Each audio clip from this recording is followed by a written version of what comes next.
কয়েক সেকেন্ডে যেন আমাদের পরিবারটা ভেঙে চুরমার হয়ে যাচ্ছে।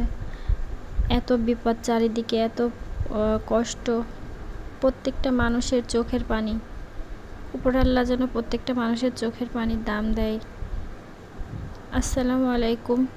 বাংলাদেশি ব্লগার মম স্নেহা চ্যানেলে আপনাদের সবাইকে স্বাগতম। এখন সকাল 9টা বাজে। এখন থেকে আমার ভিডিওটি স্টার্ট করলাম। তো কালকে আমাদের পরিবারে অনেক দুঃখের একটা খবর যে আমার মেজো ভাসুর হার্ট অ্যাটাক করেছে। তাকে 3 হসপিটাল থেকে বাদ দিয়ে দিয়েছে। মানে বলেছে যে আমরা রুগীকে দেখতে পারবো না, আপনারা খুলনা বা ঢাকায় নিয়ে যান। তো আমরা রীতিমতো খুব তাড়াহুড়ো করে খুলনায় নিয়ে গেছি সিটি হসপিটালে। তো সেখানে নিয়ে গিয়ে কোনো পরিবর্তন দেখা দিচ্ছে না, সে আইসিইউতে আছে। তো আপনাদের সকলের কাছে আমি দোয়া চাচ্ছি আমার ভাসুরের জন্য, মানুষটা যেন সুস্থভাবে ফিরে আসে। তার 3টে সন্তান আছে, তার মা বাবা বৃদ্ধ, মানে আমার শ্বশুর শাশুড়ি বৃদ্ধ। মানে তাদের কষ্টটা দেখে প্রত্যেকটা মানুষ চোখের পানি ফেলছে, তার জন্য দোয়া করছে। উপরআল্লাহ যেন প্রত্যেকটা মানুষের এই দোয়া কবুল করে, তাকে যেন সুস্থ সবলভাবে বাসায় ফিরিয়ে আনতে পারে, সেই দোয়াই আমি আপনাদের কাছে চাচ্ছি। তো ভেবেছিলাম ভিডিওটা করব না, তো তারপরে ভাবলাম যে চ্যানেলটা যেহেতু নতুন, টুকিটাকি কাজ দিয়ে আর কি সারি। তো খুব বেশি যে ভিডিও করতে পেরেছি তাও না, ওই একটু একটু করে করেছি আর কি। তো জানি ভিডিওর মাঝে অনেক ভুল ভ্রান্তি হয়ে থাকে, তো ভুল ভ্রান্তি হয়ে থাকলে ক্ষমা দৃষ্টিতে দেখবেন। আর যেহেতু আমি ইউটিউবে নতুন, আমি প্রতিদিন ভিডিও আপলোড দিতে পারছি না, যেহেতু বাসায় অনেক বিপদ। তো একদিন পর একদিন ভিডিও আপলোড দেব। এরই মধ্যে যারা আমার চ্যানেলে নতুন সদস্য হয়েছেন তাদেরকে অসংখ্য অসংখ্য ধন্যবাদ। আর প্লিজ আমার চ্যানেলটি লাইক কমেন্ট শেয়ার করবেন। আপুরা ভাইয়েরা আন্টিরা প্রত্যেকে আপনাদের কাছে একটা লাইক চাই। তো মনটা খুবই খারাপ। আজ কয়দিন থেকে আমাদের পরিবারের উপর দিয়ে অনেক ঝড়ঝাপটা যাচ্ছে। জানি না এই ঝড়ঝাপটা কবে ঠিক হবে, কবে কি হবে বলতে পারছি না। তো আজকে আমার সংসারের কোনো কথাই বলবো না, শুধুমাত্র ওই মানুষটার কথাই বলবো, যে মানুষটা আমার মেয়েটাকে এত যত্ন, এত আদর, এত স্নেহ ভালোবাসা সে দেয়। এমনকি আমার আমি তাকে ভাবি বলে ডাকি, সেও খুব দেয়। আমার মেয়েটাও খুব কষ্ট পাচ্ছে। যখন হসপিটালে ছিলাম তখন আমার মেয়েটা এমন কান্নাকাটি করতেছিল যে সব সময় তার মেজো কাকু বলছিল। আর আমার যাকে আমার মেয়ে আম্মা বলে ডাকে, তো আম্মা ছাড়া 1 সেকেন্ডও থাকতে পারে না। তো আজ 2 দিন সে খুলনা হাসপাতালে আছে। তো আমার মেয়েকেও আমি ঠেকাতে পারছি না। দেখেন মন মরা হয়ে কিভাবে বসে আছে, আমার মেয়ে বিরাস করতেছে। তো বিরাসও করছে না, সামান্য বিরাসটাও ওর আম্মার কাছে গিয়েই করে। সকালে ঘুম থেকে উঠেই আগে ওর আম্মার কাছে যায়, ওর মেজো কাকুর কাছে যায়। তো এখন এই 2 দিন যেহেতু এটা হচ্ছে না, তো আমারও খুব মানে আমিও খুব কষ্টে আছি, বা আমার মেয়ে তো আমি রাখতেই পারতেছি না।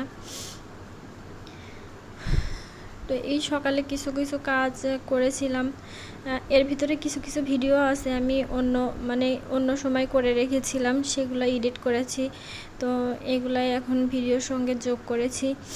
তো আপনাদের সকলের কাছে আমি শেষবারের মতন দোয়া চাচ্ছি, আপনারা সবাই দোয়া করবেন আমার ভাসুর যেন সুস্থ সবলভাবে আমাদের মাঝে ফিরে আসে। ডক্টর বলেছে তার লাইফ সাপোর্ট মাত্র 30% পর্যন্ত আছে। তো এই যে যখন ওর আম্মা বাসায় আসছে, আজকে সকালে আসছে, তো দেখেন আমার মেয়েটা অনেক খুশি, ওর আম্মার সঙ্গে কথা বলছে। আর ওর আম্মার সঙ্গে কত সুন্দরভাবে সে হাসি খুশিভাবে সে আছে। সকালে কেমন মন মরা ছিল, আর এখন যেহেতু ওর আম্মা এসছে, এখন ওর আম্মার সঙ্গে কথা বলতেছে। ওই সময়টা আমি একটু ভিডিও করলাম। ওর আম্মাকে আমি আপনাদেরকে দেখালাম না, যদি কখনো সময় সুযোগ হয় তাহলে আমি আপনাদেরকে দেখাবো। তো আজকে ভিডিওটা আমি বেশি বড় করতে পারিনি, 7 মিনিট 12 সেকেন্ডের একটা ভিডিও। তো সবার কাছে রিকোয়েস্ট করছি আপনারা সবাই আমাকে সাপোর্ট করবেন। তো এখানে কিছু দুপুরের ভিডিও আছে, দুপুরবেলা, দুপুরে, সকালে, মানে সব কিছু মিলাইয়ে আমি করেছি আর কি। এমনকি আমি মানে গোসলের আগে যেগুলা কাজ টাজ করে আমি যেহেতু হসপিটালে যাব এই জন্য আর কি গোসল করেছি। সকালে যে রান্নার পানি টানি এগুলো উঠাইছি, সম্পূর্ণ কিছুই আমি আপনাদের সঙ্গে টুকটাক শেয়ার করতেছি।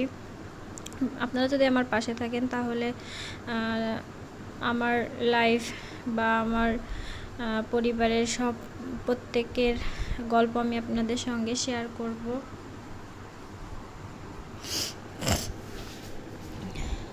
তো মনটা এত খারাপ, মানে কথা বলতে পারছি না, ভয়েসটা দিচ্ছি খুবই কষ্ট করে। হ্যাঁ, অনেকে বলতে পারেন যে এত বিপদের মধ্যে কেন আপনাদের ইউটিউবে আসতে হয়, কেন কথা বলতে হয়।